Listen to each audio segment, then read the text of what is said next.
blocking and randomized block, or completely randomized block design. Let's talk a little bit more about that. So here's an example. Let's say I've got a field. This big rectangle here is my field, and I am going to plant seeds. So I go around and I plant seeds all over the place.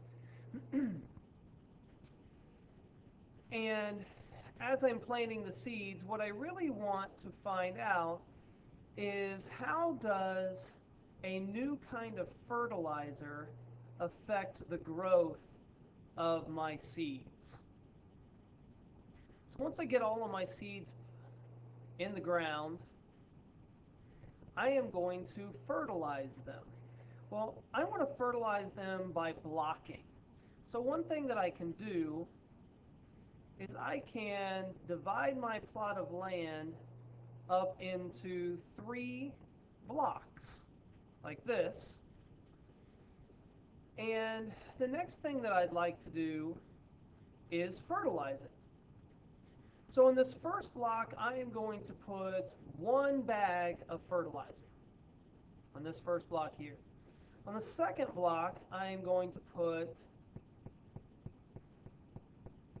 2 bags of fertilizer.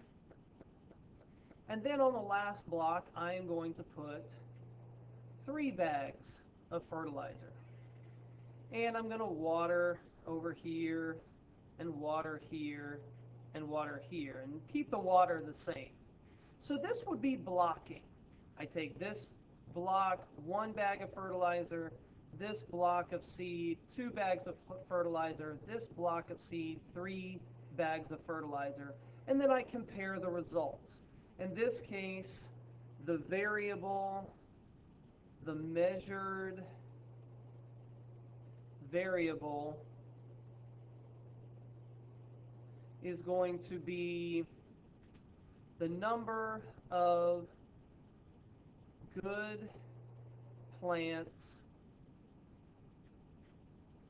after 2 weeks. That's what I'm going to measure. That's my variable of interest, okay, that I'm going to measure, the number of good plants after 2 weeks. So that is a blocked design right there. Block off my land.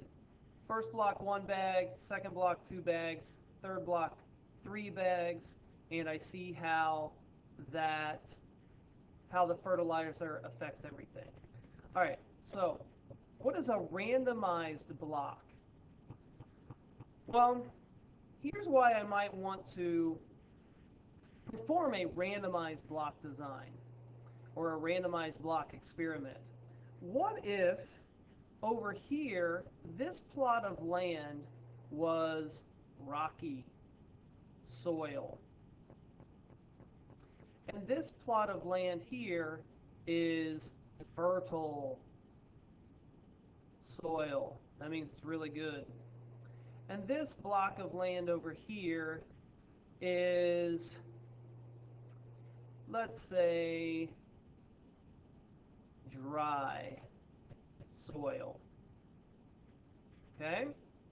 Well, if the only thing that I did was block it, and it just so happened that all of this got 1 bag and the rocky soil, and this block got 2 bags of fertilizer, but it was the good soil, and this was the dry land, and they got 3 bags of fertilizer, I wouldn't quite know. There could be the opportunity to have a confounding variable.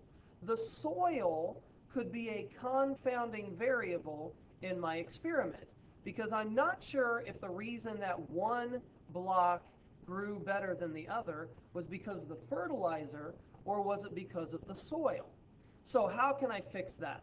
Well, one thing that I can do is use a randomized block design. And when I have a randomized block design, what I do is I take each plot of land and block it even further.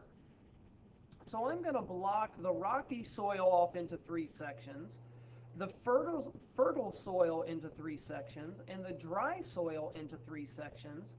And now I'm going to fertilize like this. 1 bag of fertilizer on this part of the rocky soil, 1 bag of fertilizer here on the fertile soil, and 1 bag of fertilizer over here on the dry soil. Soil, when you say it a bunch of times, sounds like a very funny word. I'm just now realizing that. So now let's go with 2 bags.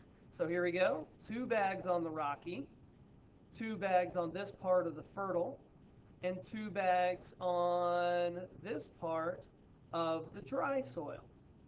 And then finally, I want 3 bags of fertilizer. So let's go 3 bags here on the rocky soil, 3 bags in this location of the fertile soil, and 3 bags in this location of the dry soil.